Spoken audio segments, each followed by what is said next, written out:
Am, bueno, pues estamos de vuelta con otro podcast más de la consulta.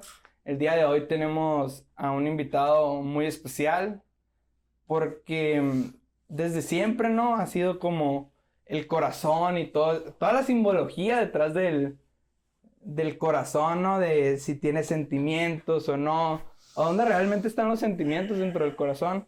Y tenemos el día de hoy con nosotros al doctor Arnulfo Cuitláhuac Arroyo Parra Rodríguez. Rodríguez. Ah, bueno, pues ahí me equivoqué, pero bueno, Rodríguez, egresado del Unison, rotó en Texas con la especialidad de cardiología y la alta especialidad en ecocardiografía. Y acaba de terminar un máster en cardiología oncológica. Y pues, aparte de todo esto, es búho como yo, estoy estudiando en el Unison. Entonces, doctor, después de mi breve introducción, ¿qué le parece si usted se presenta y nos habla un poquito de usted? Ok. ¿Quién es Cuitláhuac Arroyo fuera de la medicina? ¿Por qué medicina? Son preguntas difíciles siempre, ¿no? Pero medicina de hecho fue algo curioso. Yo desde la primaria tenía muy definido las ciencias de la salud, Ujú. biología, todas esas cosas. En la preparatoria decía que quería ser genetista, me gustaba mucho todo lo mendeliano, pero en ese tiempo no había como alguna carrera de genética. Entonces dije, voy a aplicar a biología, voy a aplicar a medicina. Si entro a medicina, voy a estudiar medicina y me atrapó. Me atrapó la medicina, ya cuando llevé ahí genética no me gustó. Y fue que cuando conocí al doctor Padilla fue que me inspiró la cardiología realmente, ¿no? Que fue su maestro, ya afinado el doctor, pero sí un El personaje, ¿no? corazoncito.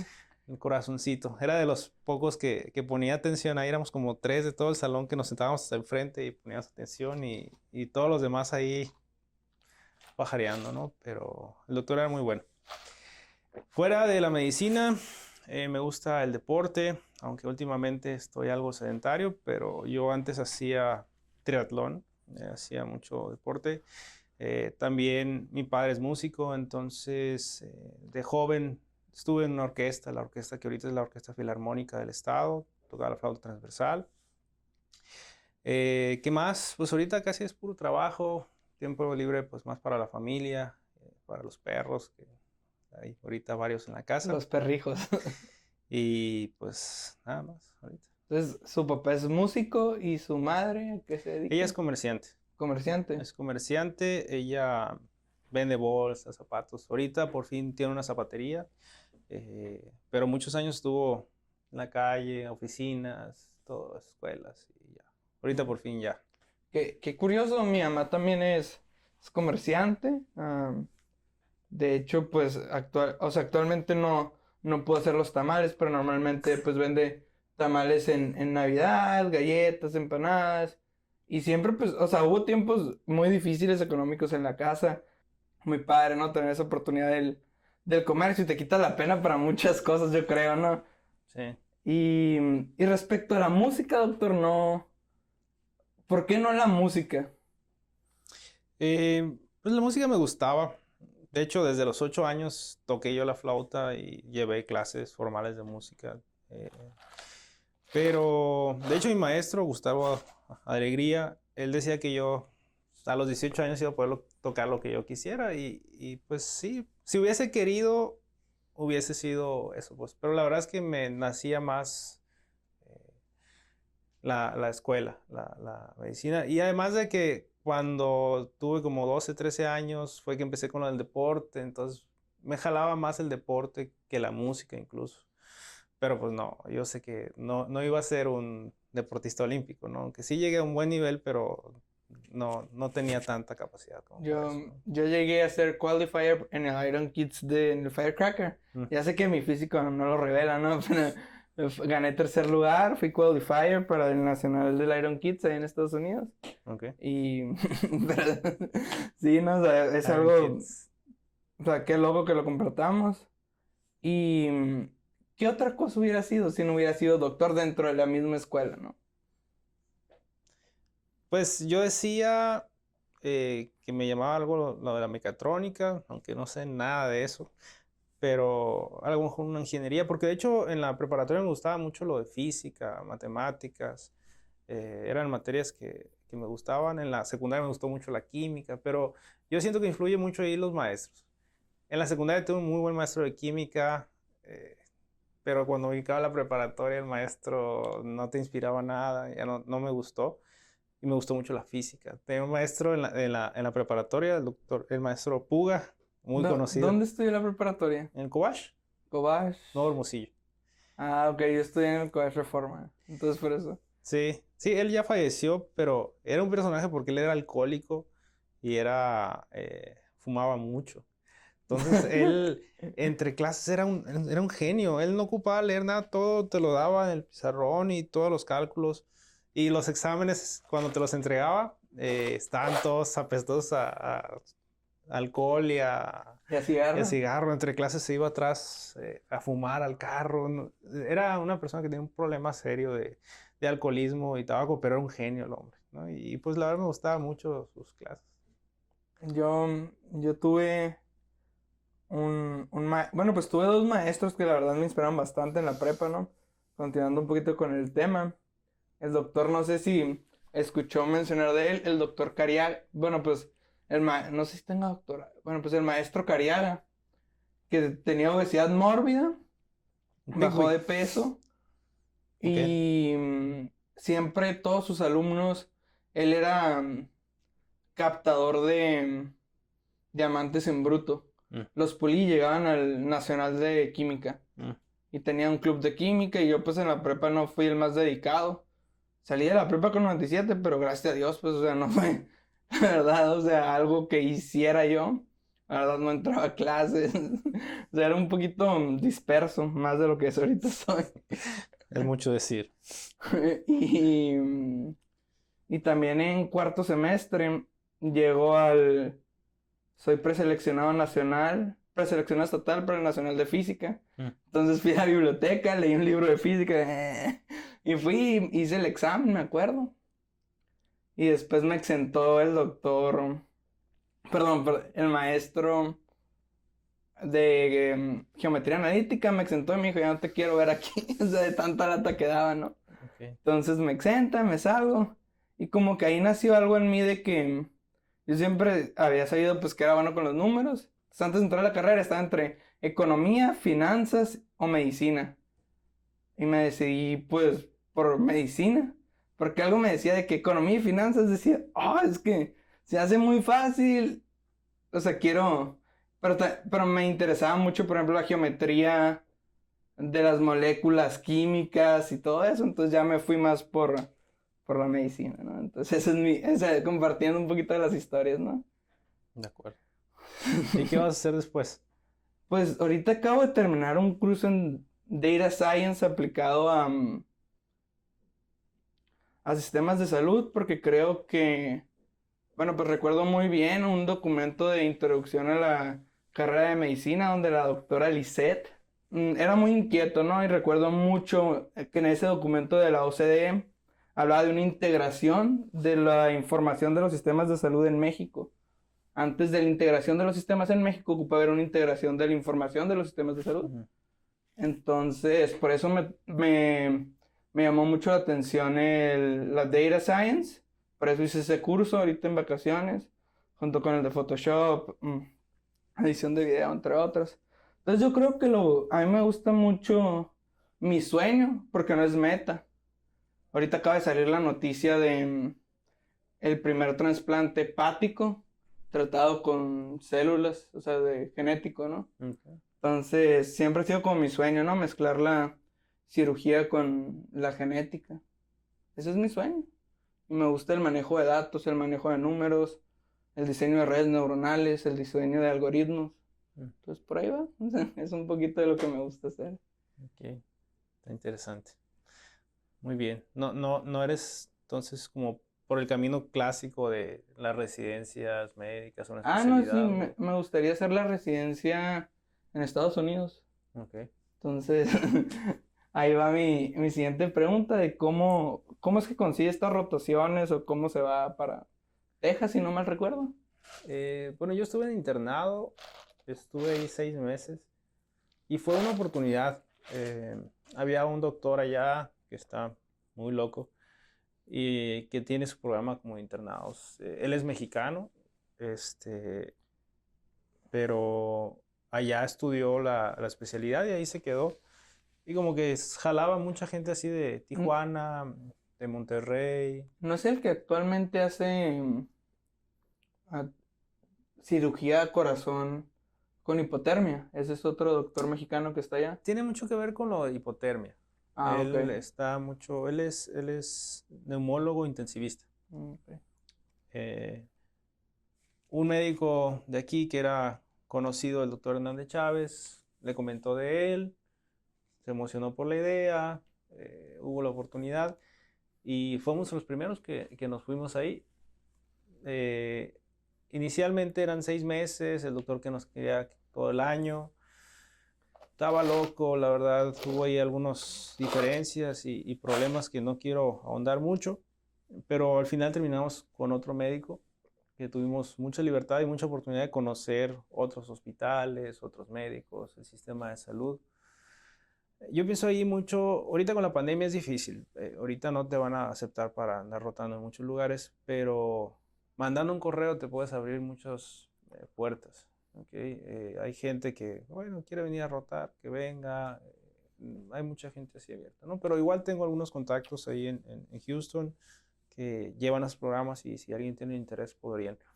Pero el problema sería las acreditaciones aquí para que les avalen su internado aquí, ¿no? Como rotaciones no vería tanto problema, pero para que se los avalen del internado, así como cuando nosotros nos fuimos, no sé si...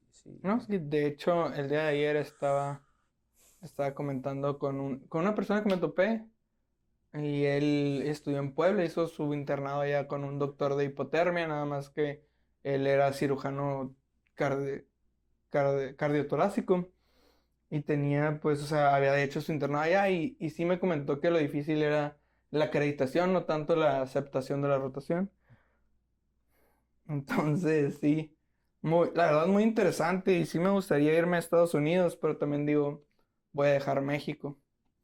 Entonces, sí, sí me duele un poco, la verdad, este salto de tenerme que ir para allá para poder explotar hasta cierto punto el potencial o que el camino se vuelva un poco más fácil, ¿no? Para mí. Ok.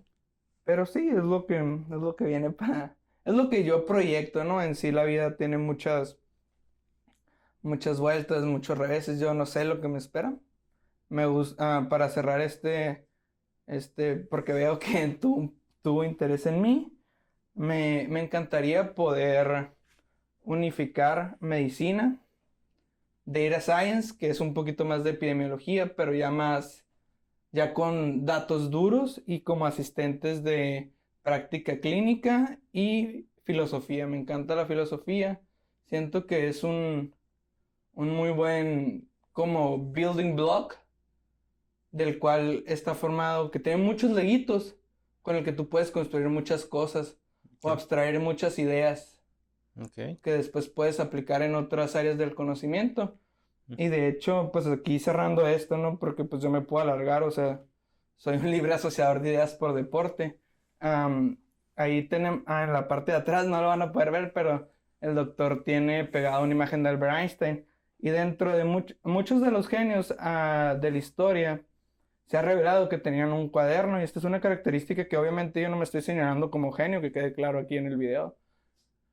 Pero tenían un cuaderno donde anotaban de todo. Entonces eso a nivel cerebral se refleja como una libre asociación de ideas sin sin un sesgo a priori, porque tú, o sea, como lo plasmas todo junto, pues en tu cerebro también las ideas no hay como una segmentación de ideas. Entonces yo soy muy monista, pues yo pienso que nos enseñan las materias tajantemente, pero siento que es como improvisar en la música, ¿no? Ya aprendes a tocar, entonces ya Mm. después tú puedes improvisar, por ejemplo, en el jazz de Nueva Orleans, que me ha tocado ir.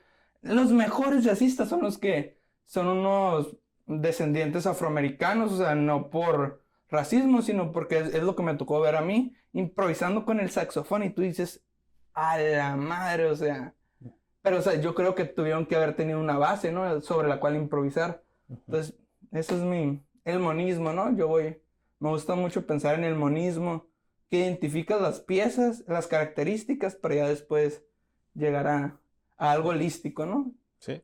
Como el paciente debe ser holístico, ¿no? O sea, como la atención al paciente debe ser holístico. Entonces, hablando de la atención holística del paciente, ya enfocándonos más al punto de esta conversación, sabemos que en el estado de Sonora hay una gran prevalencia, ¿no? De enfermedades cardiovasculares y enfermedades metabólicas, se podría decir. Ok. Dislipidemias, diabetes e hipertensión, doctor. Entonces aquí me gustaría que usted nos hablara más, porque es un tema de expertise, de qué es la hipertensión y cuándo debo yo iniciar un chequeo general o acudir con un cardiólogo, con cualquier persona para un primer chequeo, si yo tengo antecedentes o no. ¿Qué, Ok. qué nos podría comentar al respecto? Bueno, de entrada la hipertensión es la presión alta. Para decir que alguien es hipertenso debe estar con presiones por arriba de 140 a 90 milímetros de mercurio en varias ocasiones. Algo aquí importante es que la presión arterial es algo que es muy variable a lo largo del día, ¿no? Luego muchas personas creen que siempre debe estar 120-80 y pues no es así. La presión cuando uno anda estresado, cuando le duele la cabeza, cuando anda en el tráfico, etcétera, esto es normal que traigan la presión. Y las personas habitualmente es cuando se quieren checar la presión, me siento mal y es porque les duele algo y salen con la presión alta. Luego resulta pues que no son hipertensas, pero también ocurre lo opuesto cuando uno está relajado, la presión baja, cuando uno duerme baja, igual que los latidos por minuto. Ahora, la presión alta es cuando esta presión que manejan los vasos sanguíneos está por arriba de 140-90. ¿Por qué este punto de corte? Porque cuando está arriba de aquí es cuando se ha demostrado que dar tratamiento da beneficios. ¿Okay? Lo óptimo es menos de 120-80. Pero a las personas que tienen estos rangos de normales o normales altas, no se ha demostrado que darles medicamento sea más beneficioso, a menos que ya tengan alguna otra comorbilidad como diabetes o enfermedad renal crónica o que ya hayan tenido algún infarto. Eso quiero comentar. ¿Por qué es tan importante la presión? Porque la presión alta es algo que incrementa mucho, te multiplica el riesgo de algún infarto, de algún infarto cerebral también, de tener enfermedad de los riñones, de ceguera, entre otras cosas. Entonces, ¿cuándo deberíamos de checarnos? Más de 18 años, se recomienda que cada consulta que lleven se documente su presión por X motivo. Toda la garganta, vas al médico, deben de revisar la presión. Si su presión es normal, se recomienda que al menos cada 5 años estén revisando su presión.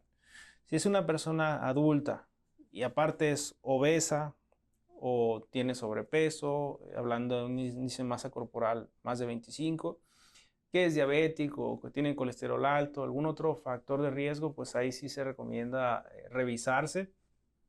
Si sus presiones están normales, una vez al año al menos está revisando su presión. Eso es lo recomendado. Ok, y por ejemplo, sucede mucho en el estado y más en los pueblos, porque pues mi mamá es de pueblo. Entonces ordeñaba todos los días de chiquita. Pero ya poniéndonos un poquito serios, es de que muchas personas mueren de infartos en los pueblos, o sea, y pues obviamente hay un antecedente o hay cierta carga genética de, por ejemplo, no, pues todos los días me tomo esta pastilla y se llaman losartán. Entonces, para estos nietos, para estos hijos de estas personas de los pueblos, señora, ¿tiene alguna enfermedad? No, pero todos los días tomo metformina.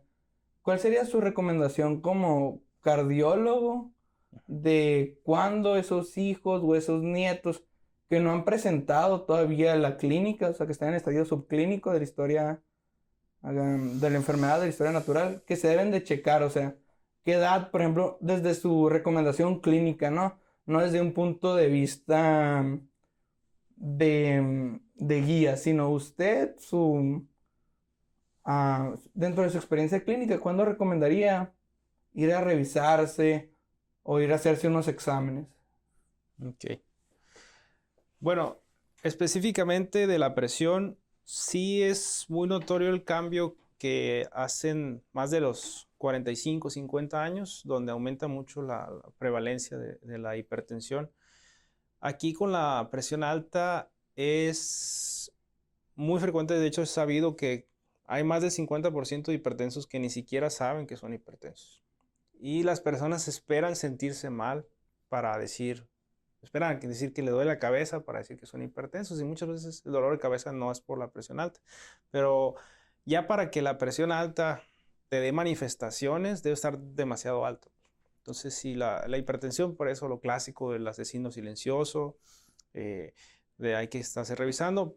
Volviendo a tu pregunta, ¿cuándo recomendaría que se checaran? Si están con herencia y están pasados de peso, al menos una vez al año que estén revisando su presión. No se daña.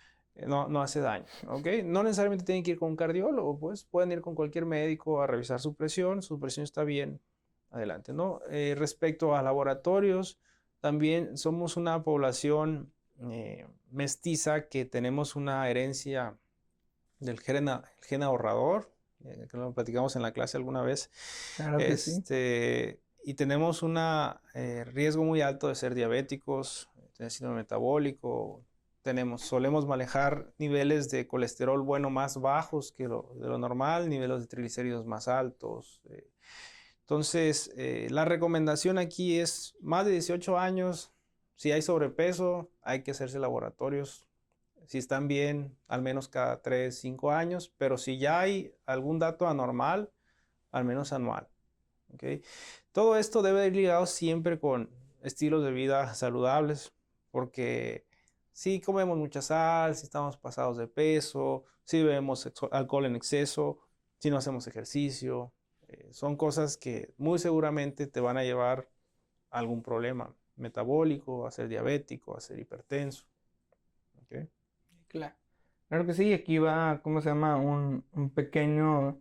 siempre lo menciono dentro, bueno, pues lo he mencionado en 2 podcasts anteriores, se me hace, de cómo el estado anímico de la madre durante el embarazo puede afectar el metabolismo del producto y cómo puede exponenciar el gen ahorrador, ¿no? Okay. Recuerdo muy bien una exposición en en el Congreso de Neurociencias de los Estudiantes de Medicina del año 2019, si no mal recuerdo, en el cual hablaba sobre los hijos de los baby boomers, cómo habían tenido este estrés y sí, o sea, sí eran más afines y expresaban más el receptor del cortisol y sí eran más generación de cristal, pues, o sea, Okay. entonces es muy interesante, experimentos en ratas, pero no sé, no hay modelos humanos, entonces, nada más como mencionarlo, ¿no? O sea, aquí yo no estoy encontrando el hilo dorado del diagnóstico clínico ni nada, Okay. simplemente para mencionarlo. Y respecto, ya hablamos un poquito de la presión arterial, ¿no, doctor? Entonces sería después de los 18 años, una vez al año estudios para checar que todo ande bien. Obviamente, ¿qué le diría usted, doctor? O sea, sé que me estoy desviando de los temas, ¿no? Pero a las personas que solo van con el doctor cuando se sienten mal, o sea, cuando no, o sea, el doctor debería hacer una actividad como ir al dentista, es una limpieza. O sea, que desde su punto de vista, desde su mayor experiencia clínica, porque la mía es nula, casi inexistente, podríamos decir, y más con pandemia, ¿qué consejo les daría? Bueno, si son personas que son delgadas, que tienen hábitos saludables, que hacen ejercicio, que comen bien, ahí si son jóvenes y tienen todas esas condiciones, igual bueno, está bien, pues podría aguantar. Pero aunque tengan un estilo de vida muy saludable, ya después de los 40, 45 años hay que acudir a revisión mínimo una vez cada 3 años. Mínimo, para ver cómo está su colesterol. Eso es heredable también y tiene mucho que ver con la dieta, ¿no? Pero hay personas que tienen formación por su hígado de colesterol. Yo conozco muchas pacientes que tienen algo que se llama hipercolesterolemia familiar, que a pesar de que comen muy bien, que hacen ejercicio, que son muy delgadas, son personas que tienen el colesterol por las nubes y eso es porque su hígado lo forma. Pues. Entonces esas personas muchas veces no se dan cuenta porque no se checan, aunque tengan estilos de vida saludables. Entonces ahí sí, si tienen ya la herencia de algún familiar que tiene colesterol alto, revisarse al menos después de los 18 años. Si no, ya a partir de los 40, 45 años, sí estarse revisando cada par de años. Lo clásico es anual, una vez al año, estarse revisando. Pero si son personas jóvenes, sin factores de riesgo, estilos saludables, No, o sea, los, los dejaría pasar un poco hasta los 45, ¿no? Sí, pero curiosamente son muy pocas las personas así. ¿Ok? Tú sales a la calle, tú sabes que 7 de cada 10 mexicanos somos con sobrepeso u obesidad. Yo mismo estoy casi en sobrepeso y, Trabajando en... y eso no es saludable. Hay una alta prevalencia, muchas personas que tienen niveles de triglicéridos, colesterol elevados y los mismos médicos decimos, está bien, está un poquito alto, es la dieta, pero eso a largo plazo es lo que va produciendo esto. A La ver, doctor, aterosclerosis. ¿nos podría explicar eso? ¿Qué es? O sea, de Ok. hecho, lo puede tomar usted y explicarlo, porque es algo muy importante de cómo, la verdad, no nos damos cuenta. Y aquí aprovecho esta intervención que usted tuvo, esta libertad para hablar de cómo la diabetes va afectando esa salud endotelial, ¿no? O esa salud vascular que es difícil de, podría decirse, entrar en remisión o siquiera devolver el daño. O sea, no sabemos todavía cómo resolver ese tipo de daño. Bueno. Bueno, pues este es un esquema de las arterias de todo el Si cuerpo, ¿no? quiere en ese. Lo clásico aquí sería una arteria del corazón, que son las arterias coronarias, son las que cuando se obstruyen dan los infartos. ¿Ok? Entonces, esto es aterosclerosis. Y la aterosclerosis, yo le digo a mis pacientes, es como el sarrito que va tapando las tuberías. Aquí en este caso sería el colesterol, la grasa que se va pegando a las arterias. La aterosclerosis es un proceso normal de envejecimiento. Eso todos vamos a ir para allá. ¿Okay? Como cuando se desgasta una llanta del carro. Sí. Pero si me encanta dar donitas, ¿qué va a pasar con las llantas? Exacto. Exacto. Entonces, esa es la situación. Si todos llegamos a los 80, 90 años y llevamos un estilo de vida excelente, la pura edad va a ir haciendo esto.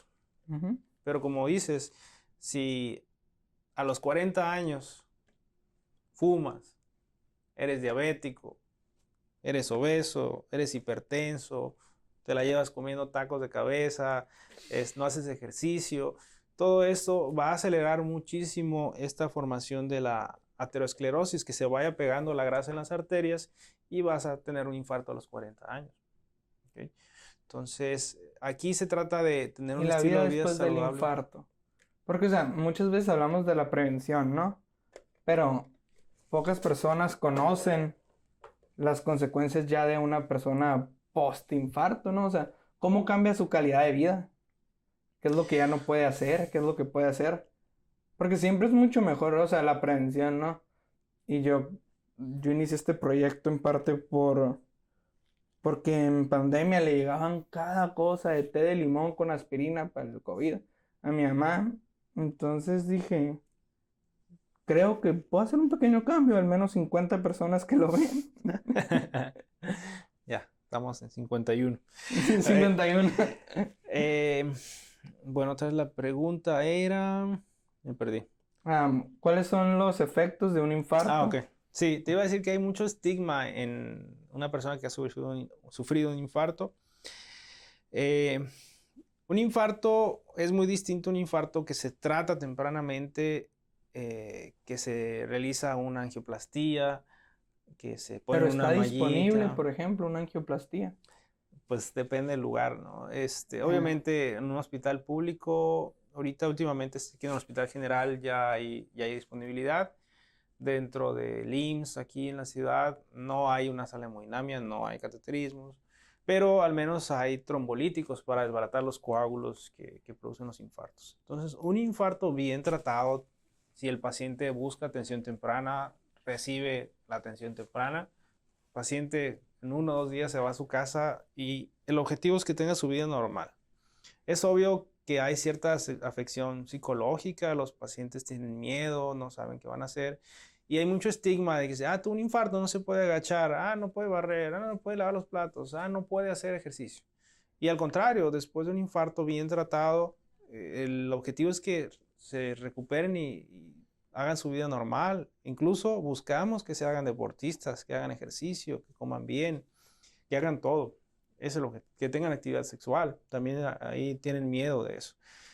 Es muy distinto a un infarto que la persona tardó 4 días en ir al hospital, se infartó, se murió una gran parte de su corazón, se debilitó su corazón, ya tiene insuficiencia cardíaca. Ahí cambia todo el panorama. Ok, y iba a preguntar, doctor. Ahí ya explicamos que pues, no está disponible, pero por ejemplo, una tromboplastía es. Trombolisis. Angioplastía es Okay. cuando meten el globito.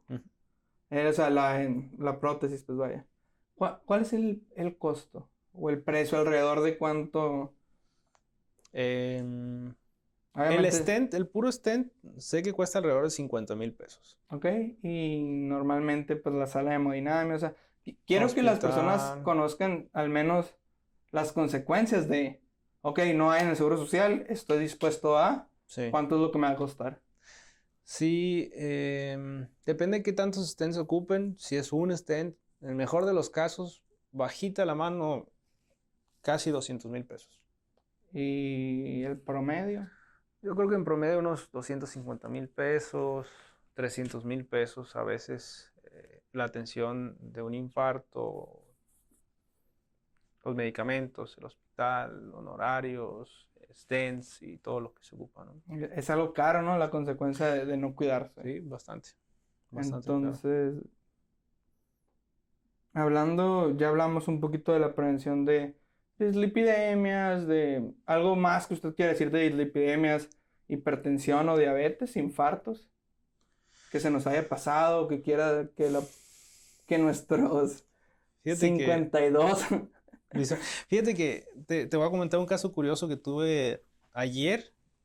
Ayer vi por segunda ocasión una persona que tiene como 50 años. Y cuando la vi llegó con la presión como en 200, diabético, hipertenso, exfumador, pasado de peso, muy malos hábitos. Y yo cuando lo vi, él tenía un muy alto riesgo cardiovascular. Hay escalas, las platicamos, el Global Risk, que nos ayudan a estimar su riesgo. Y este paciente me llamó mucha atención porque tenía un riesgo a 10 años del 55%, o sea, un volado, más del 55% de riesgo de que se infarte o no sea mortal. Lo vi ayer, tuvo un EBC hace una semana. Me dio mucha impotencia porque a pesar de que le iniciamos ya al paciente sus estatinas de alta potencia, control de presión, suspender tabaco, etcétera, tuvo un infarto cerebral que dejó una secuela. Ya conocieron su tomografía, él dice, se fue a un hospital privado aquí que dijeron, no, vete al general, en general dijeron, no tienes nada, te golpeaste y al otro día fue con un neurólogo. Ya tenía varios infartos cerebrales, o sea, no fue ese nada más, sino ya había tenido, pues. Este tipo de escalas sí nos dan una idea, pues sí nos dan una idea muy buena de el riesgo que tienen las personas y pues aquí hay que tratar de controlarlo lo mayor posible. En este caso, pues ya había varias manifestaciones. Una semana de tratamiento no le bastó como para reducir todo el riesgo y toda la aterosclerosis y la inflamación de sus arterias que llevaba en los últimos 40 años. Es un caso triste, la verdad, porque al menos hablando desde el punto de vista médico, o sea, yo, por ejemplo, luego RISC, guías de práctica clínica, siempre en cardiología recuerdo que fui a una jornada de cardiología y se discuten entre cuál es mejor, la americana, si la europea, cuando no practicamos, al menos en lo público, ¿no? A Ujú. lo poco que yo conozco, no practicamos medicina basada en evidencia, sino en existencia y en la nula educación de nuestra población, no por su culpa, podemos decir, en gran medida, en otra parte sí, dependiendo de la persona, no podemos hacer generalizaciones. Pero sí, o sea, duele ver eso, ¿no? O sea, Ujú. siento que al menos con los años estás desensibilizando hasta cierta parte del dolor, ¿no? Pero tú sabes en la noche cuando tú estás solo que tú no estudiaste para eso, ¿no? O sea, para ver eso, o sea, sino te gustaría ver un final feliz, ¿no? Entonces aquí va mi siguiente punto, que es la importancia de la psicología en la cardiología. Desde la hipertensión de bata blanca hasta el estado anímico de mi paciente postinfarto, desde afrontar, y recuerdo mucho desde, a mí me encantan los congresos y los videos, ¿no? Entonces por eso cito muchos de estos. Recuerdo mucho de un doctor de la Universidad de Arizona que vino a dar una plática sobre los pacientes de cáncer, ¿no? O sea, en el primer congreso donde yo recién era un pollo ahí, más que un pollo, ¿no? En medicina.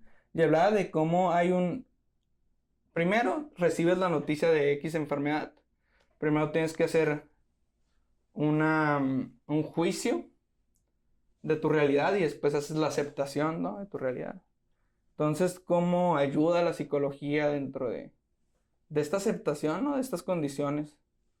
Ok. Ya no crónico-degenerativas, sino enfermedades no transmisibles que no se denominan. Ok. Bueno, no soy un experto en psicología, no quisiera decir mucho más de eso, pero sí lo experimento, lo veo en los pacientes, lo veo siempre que una persona tiene alguna enfermedad nueva, cursan por un duelo, pasan sus etapas de negación, de enojo, negocian, se deprimen. Es, es un duelo que también les da miedo. Eh, Tengo pacientes que han tenido infartos y se busca siempre después de un infarto una atención multidisciplinaria, nutriólogo, cardiólogo, rehabilitador, porque la rehabilitación les ayuda mucho. Ujú. Les ayuda a perder el miedo, a hacer ejercicio, a hacer sus actividades. Pero hay gente que ya traía algún problema de depresión o de ansiedad y ahora con esto les empeora, pues. Por ejemplo, Entonces, doctor, yo la verdad pues no he sido, no, o sea, perdón, no puedo decir que he tenido así depresión mayor, pero sí puedo decir que tuve ciertos episodios depresivos durante la pandemia. Porque yo al ser una persona que le gustan mucho los estímulos visuales, estar tocando, ah, el no tenerlo, estar en mi cuarto, que antes no tenía decorado, o sea, sí me pegó y sí decía yo, a la torre, fumo, tomo o como, y comía. Entonces yo creo que también muchas personas, ah, no puedo decir que sufren, ¿no? Pero les da por ahí, sin justificarme y sin justificarlos. Pero creo que es importante que haya una conciencia de esto, o sea, simplemente ponerlo sobre la mesa, no estoy dando ninguna opinión, simplemente que existe, ¿no? sí, sí, ahí sí se recomienda psicólogos, su terapia cognitivo-conductual, a veces hasta un psiquiatra para Ujú. medicar, ¿no? Te voy a hacer un comercial ahí ahorita. Luego muchas personas preguntan, ¿qué no tengo que comer o qué tengo que comer? Ahí la verdad el experto es el nutriólogo guiado por lo que se pide por el médico, ¿no? Pero todos sabemos qué nos hace daño, pues. Todos sabemos que las tortillas de harina, todos sabemos que la grasa, que las comidas fritas, que andar comiendo percherones, que andar comiendo... Todos sabemos eso, pues. Y todos sabemos que la sal nos hace daño. Ahí en parte yo creo que nos hacemos. Son muy pocas las personas que realmente no tienen nada de conocimiento de esto, pero sí hay algunas cosas que luego por cuestiones comerciales se dicen mal. Un Ujú. ejemplo de esto es la sal y el sodio. Eh, Hay personas que dicen, no, pues que la sal de mar, la gruesa, no hace daño. Y la clásica, la sal rosa, la sal del Himalaya, dicen, Es la peor. esta es del Himalaya y no me va a hacer daño. ¿Y cómo? Pero nomás sal del Himalaya. Bendecida por Buda. Entonces, tiene 99% de sodio y al final es lo que nos hace daño. Entonces, esto hay que... Perdón, un Sí. pequeño comercial del comercial. Am, la sal del Himalaya, no sé, no recuerdo si es un paper o algo que vi, que como no tiene yodo, da problemas tiroideos, pero no quiero asegurar nada, o Sí, sea, re- algo me dice que lo tengo, o sea, es un impulso, pero no, sí, no. sí, tiene ciertos otros minerales, pero no es beneficioso para nada. Ujú. También es todo tipo de alimento que contenga sodio, entre ellos la sal del Himalaya es malo. Es malo. Y hay gente que está casada con la sal del Himalaya. Una vez subí algo ahí en el Facebook sobre la sal del Himalaya y cómo hicieron comentarios, yo nomás me reía, de gente que piensa que es lo mejor del mundo.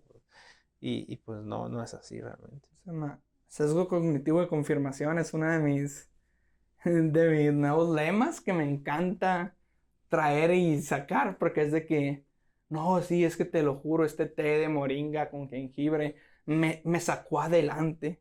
Es más, debería anexarse a la Biblia, este milagro de este té, ¿no? Y yo me quedo, sí, pero te sigues tomando las medicinas. Uy, sí, verás la pastita rosita que bien me caía. Ah, el candesartán. Mm. Sí, es así me entiende como este sesgo.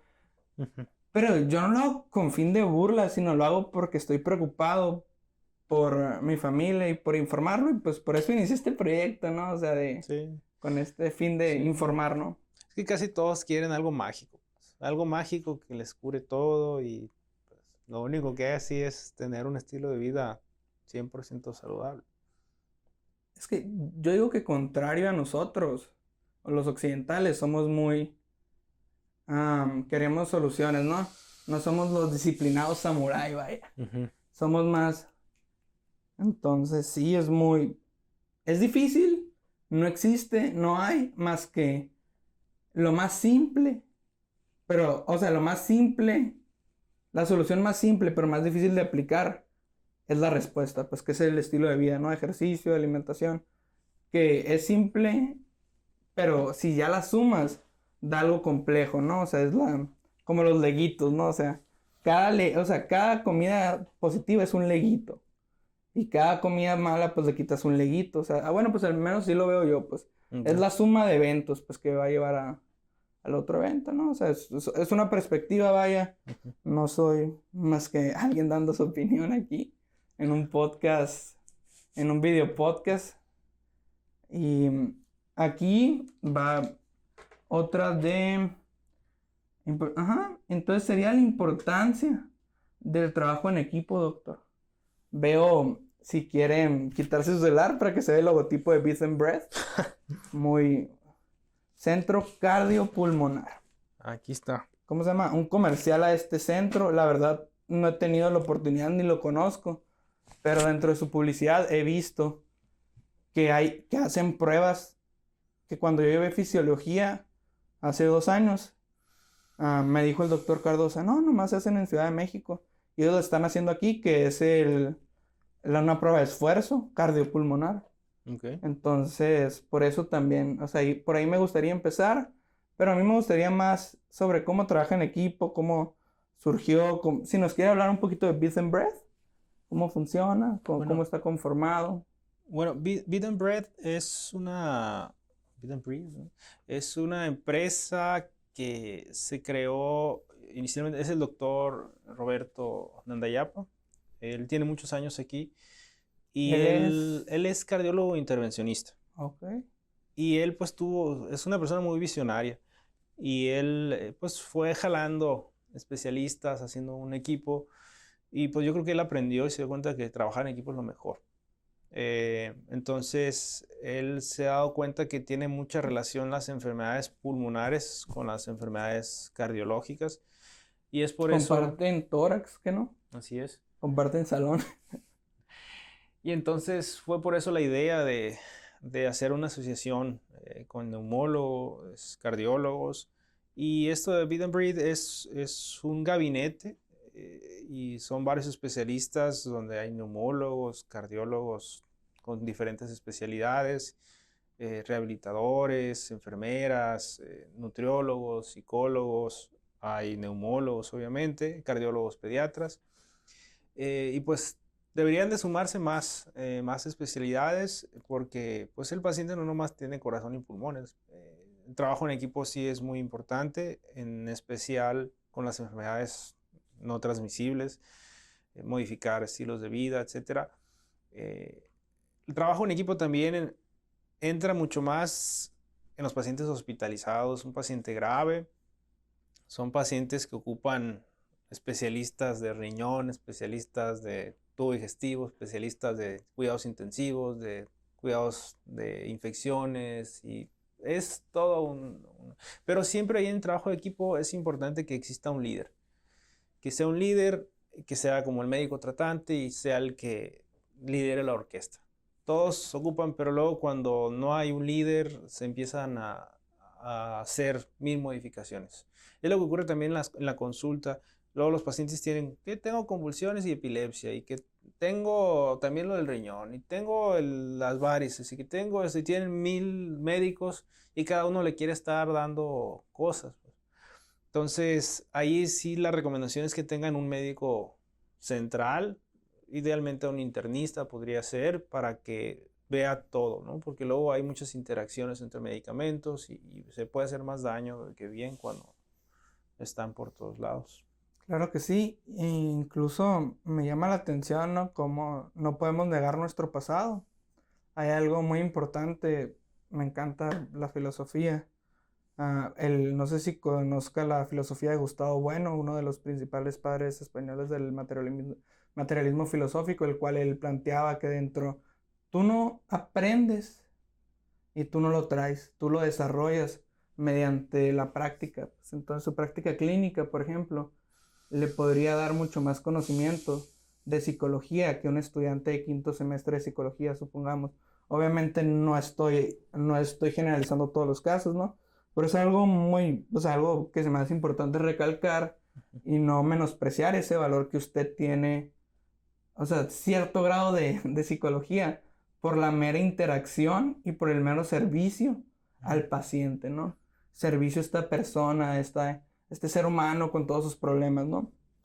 Y hablando del trabajo en equipo, me gustaría resaltar que claro, es muy importante los líderes, pero también es muy importante, haciendo una analogía, ¿no? Con el cuerpo, el relevo en la médula. Hay ciertos reflejos que no necesitan llegar al líder, pues. Entonces ahí debe haber pequeños líderes dentro de cada... Bueno, pues al menos así lo veo yo, ¿no? Y yo, pues, ¿quién soy? Pues, en mi opinión más. Entonces, al menos ese es mi punto de vista, ¿no? Y creo que debe ser inculcado en las escuelas, porque aquí ya entro más en algo más personal, ¿no? Pero, ¿qué tan competitivos eran cuando usted estudiaba en la Unison?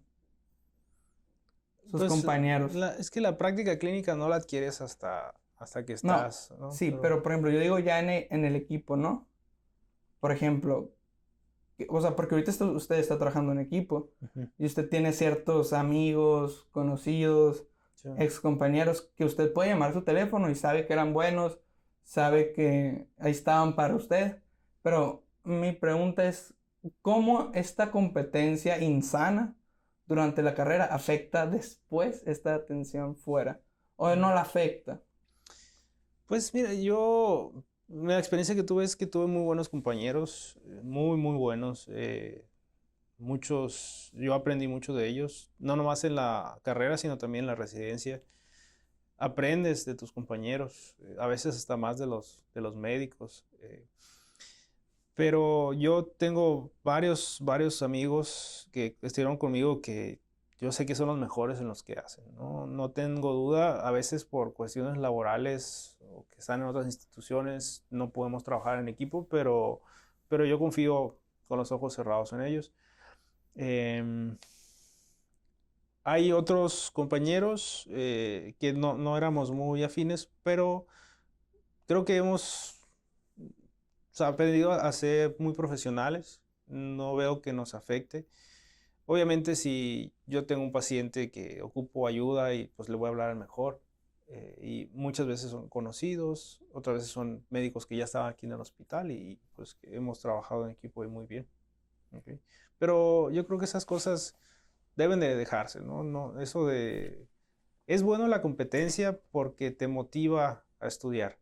Te motiva a estudiar, a ser mejor, a participar más, interactuando es como aprovechas más todo. Y todo eso suma más adelante. Ok, y como ya mencioné, ¿no? Ya para cerrar esta sesión un poquito intensa, un poquito dispersa, pero el doctor es uno, no me atrevería a decir que es el mejor maestro que he tenido, porque ese título lo tiene el doctor Guillermo Cervantes, con patología e histología, pero va encaminado hacia ser uno de los mejores maestros. No tengo duda de eso. Entonces, como ya he recalcado, me interesa en la filosofía, la mayéutica, la discusión clínica. Y como herramienta pedagógica y de aprendizaje, ¿cómo la ve? ¿Qué le parece esta idea? La mayéutica. La mayéutica. A ver, explícame qué es eso, porque La no. mayéutica, bueno, pues es un método socrático Ujú. para llegar al conocimiento, en el cual yo no llego al conocimiento per se explicándole a usted, mire, este es el corazoncito. No, Mm, voy a decir, ¿qué es el corazón? mm, Y usted me va a decir, es un músculo hueco. mm, Ok, músculo, ¿qué es un músculo? ok, Ok, ¿qué tipo de fibras hay? Hay tres. Ok, listo, estriado y cardíaco. ¿Qué distingue el cardíaco del estriado esquelético?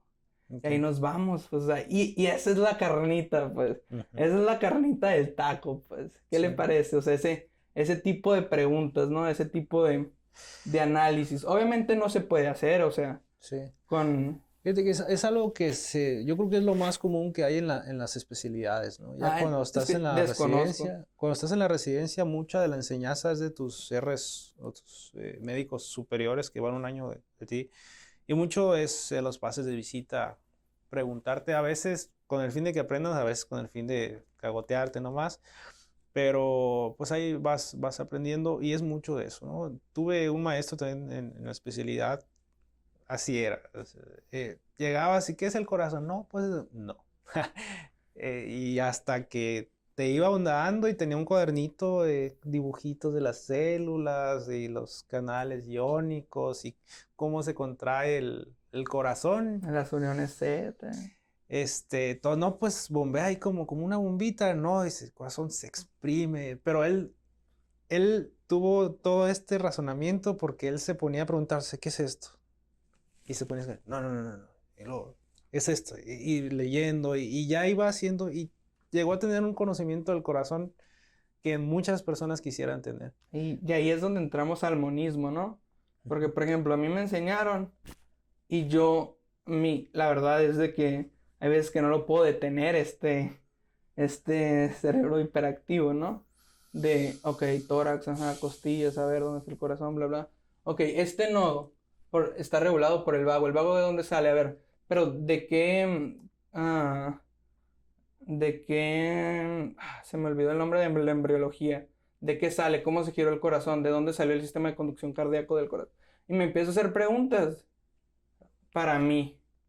Y ya después, cuando tú llegas a esa interrelación del conocimiento, se siente muy padre, pues, porque te llegan eurecas que ya después las lees y las captas diferente, pues, no sé si me llega a explicar, o sea, no estoy aquí tratando de presumir nada, sino de compartir algo que me gusta hacer mucho, pues, que es pensar, ok,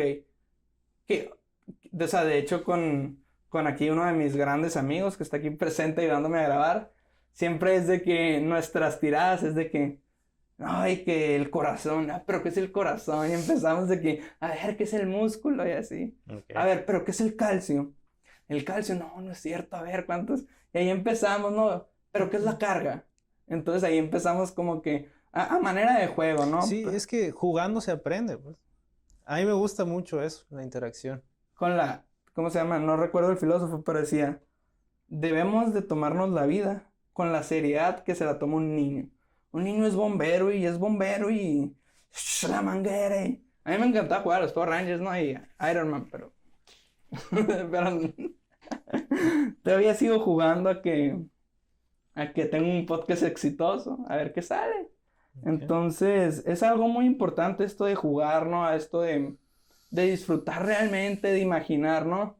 Y más ahora, bueno, pues al menos yo siento que en esta era me tocaron muchas distracciones de redes sociales, pero una ventaja fue las pantallas, ¿no? Entonces yo tengo el Atlas 3D descargado en mi teléfono.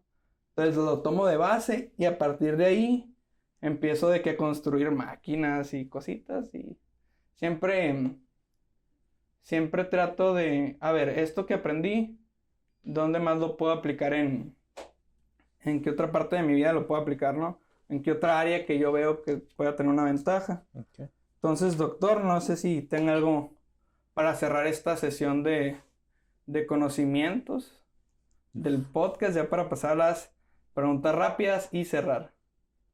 Ok. No, adelante.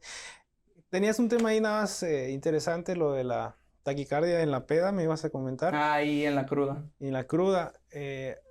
Quería decir que hay algo que se llama síndrome de corazón de fiesta. El alcohol es tóxico para el corazón cuando son cantidades excesivas y hay una arritmia muy frecuente en este tipo de exceso de alcohol que se llama fibrilación auricular. Es una arritmia peligrosa porque puede formar coágulos, puede dar embolias, infartos cerebrales y dejar una secuela.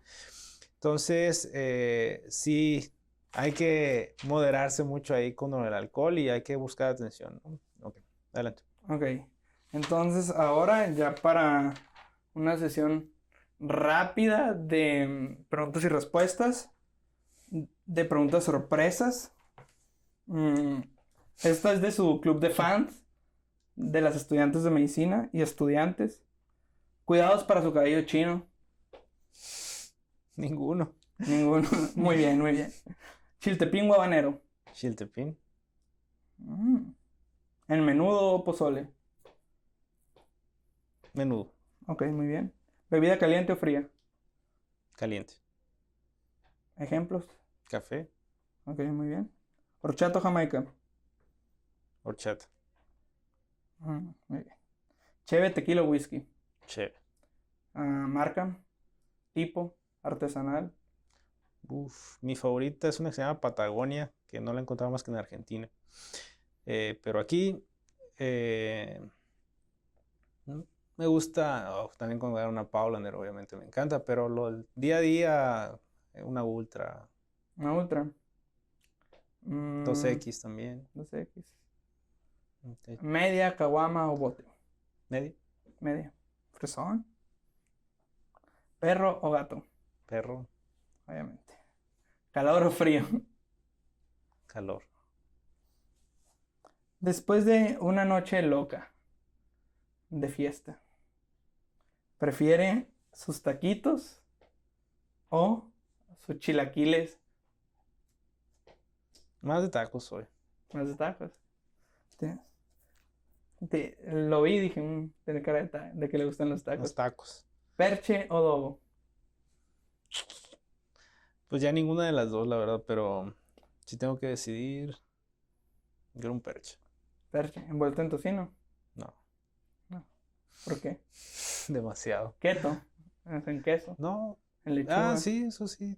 No, o sea, sí me gusta echarle queso y todo. No es por nada, pero se me hace demasiada grasa, pues creo que me asqueo, sí es demasiado. Ok. ¿Playa o bosque? Playa. ¿Atardecer o amanecer? Atardecer. Muy bien. ¿Azul o rojo? Azul. ¿Deportivo o troca?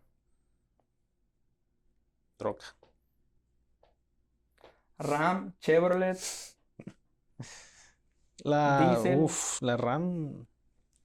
1500 límites, está muy buena. La AT4 también se ve muy tentativa.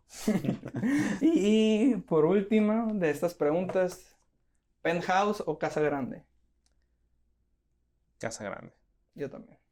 Bueno, pues ya con esto despedimos el podcast. Yo creo que fue un poquito disperso, la verdad yo me divertí mucho. No sé cómo le haya pasado aquí al doctor. Bien, dimos una entrada en el cerebro aquí de Federico. En el cerebro del doctor, ahí lo que se dejó explorar. ¿Y qué le pareció? Bien, muy bien. Esperemos que sirva de algo y que les guste. Ok. Muchísimas gracias. Hasta luego. Nos vemos en el próximo.